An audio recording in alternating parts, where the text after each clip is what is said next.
Hello viewers, welcome to this first look at Monster Energy Supercross 4, the official game. Yes, it's the fourth game in the series. Every year we've seen some incremental improvements, and this is our first look hands-on.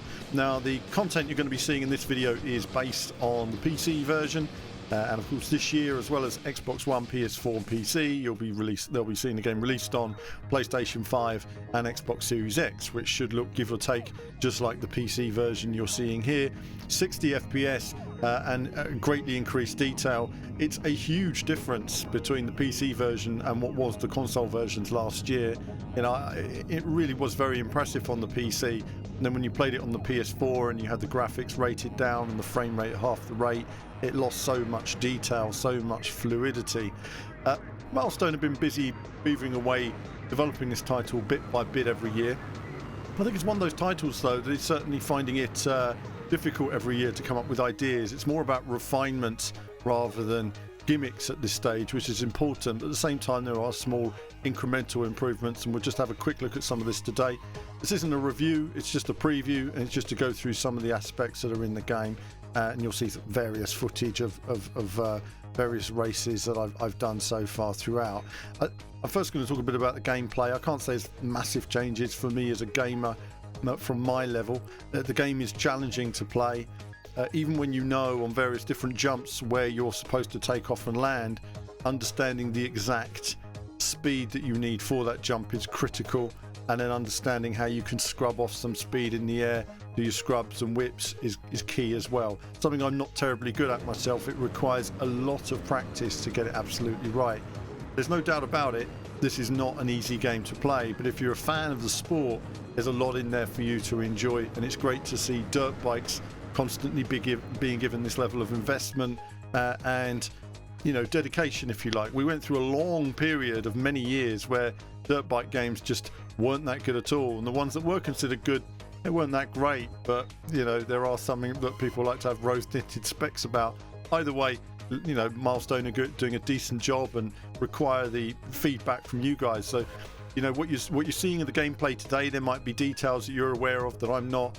Let me know in the comments. Do let me know where you see areas that need to be improved, and hopefully the developers will see that as well.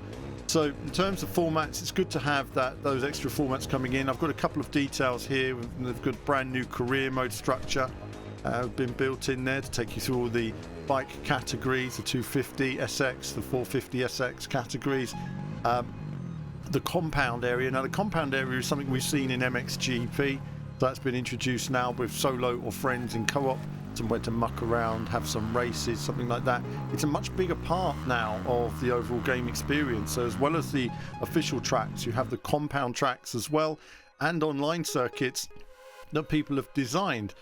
Bringing the track editor has been key, and this year, you know, they've built on that as well. Tough blocks, starting gate structures, finish line, leaders, pillars, lots more in the way of detail for constructing your track to make it professional, to really give it that feel that it's a real track.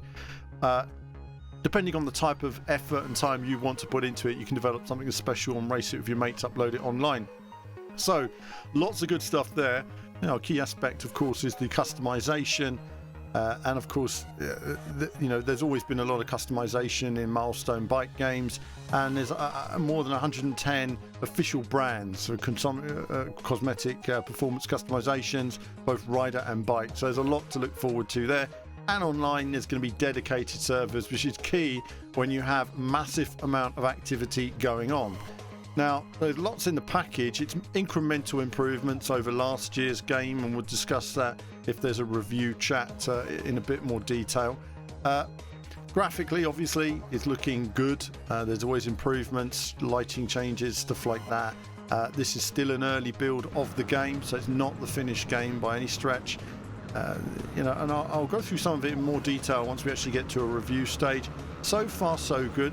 Some areas I'm not so keen on. Some of the replay cameras, I can see the GoPro on the side of the head isn't as authentic as it used to be. I thought it looked pretty amazing a year or two ago, but it seems like it's a bit strange now in the way it moves, and there's still work to be done to get it all just right. And some of the wet weather looked better to me last year, or in the last game, than this game. So there's certainly areas that where there's room for improvement. But either way, it's coming together as a polished experience for fans of the sport. And so that's it for this look at Monster Energy Supercross. Lots of gameplay still to be done, a way to work into the game.